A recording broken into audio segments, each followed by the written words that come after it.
흔히 원래 그런 사람에 대해서는 별 기대도 없고 그 사람이 새로운 잘못을 했다고 하더라도 그러려니 하고 넘어가 버리는 것이 우리네 인심입니다.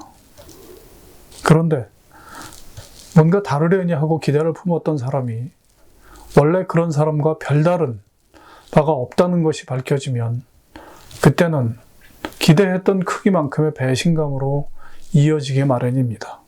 국민의힘 윤희숙 의원이 딱 그 짝입니다. 지금 현재 윤희숙 의원은 엄청난 비난을 받고 있습니다만 이 지점에서 비난을 하고 있는 언론은 그 책임에서 자유로울 수 있는가를 돌아봐야 합니다. 왜냐하면 윤희숙 의원을 스타 국회의원으로 만든 것도 언론이고 지금 현재 파렴치한 국회의원으로 만드는 것도 역시 언론입니다. 언론의 잣대가 그때그때마다 달라진다면 잣대로서의 가치는 이미 없는 것이나 마찬가지고 사실에 눈 감는 언론도 언론으로서의 사명을 포기한 것이기 때문입니다. 제가 지금 이런 문제 제기를 하는 이유는 누구를 비난하자는 차원이 아니라 세상의 잣대를 보다 정확히 세워나가자는 그런 의미이기 때문입니다.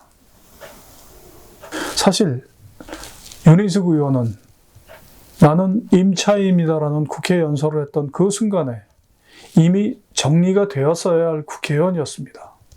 윤희숙 의원의 그 연설을 하던 시점에 그는 분명 임차인이었습니다.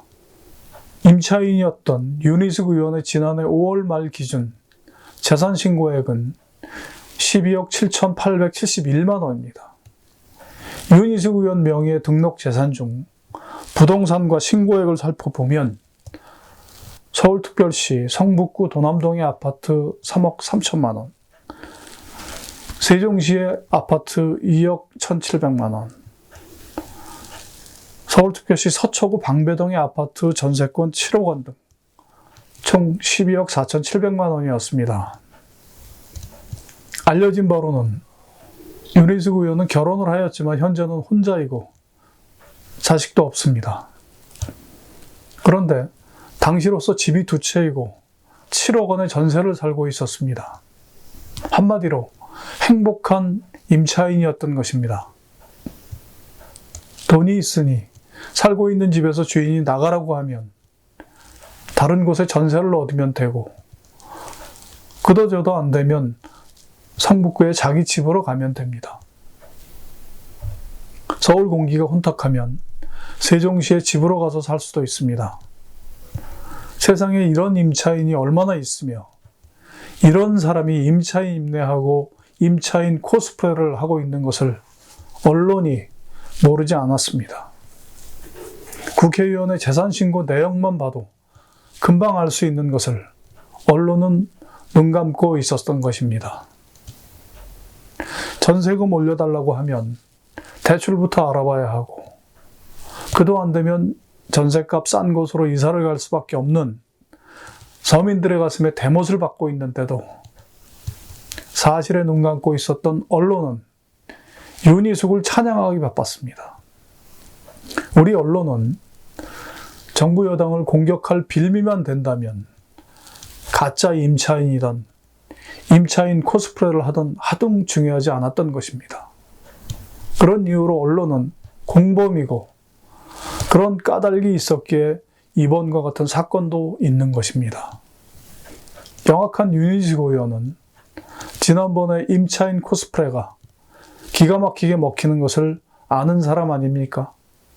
그 결과로 초선의 비례대표가 서울시장 후보로 거론이 되고 대권까지 꿈꾸고 있었고 이번에도 국회의원직 사퇴 쇼를 하면 어떤 결과가 나올 것인지 충분히 예측을 했지 않았을까요? 아니나 다를까 윤희숙 의원의 의원직 사퇴를 두고 신의 한 수라는 등의 격한 찬사가 이어졌습니다. 국민들도 잠시 동안이나마 윤희숙 의원을 뭔가 다른 국회의원으로 인식했습니다.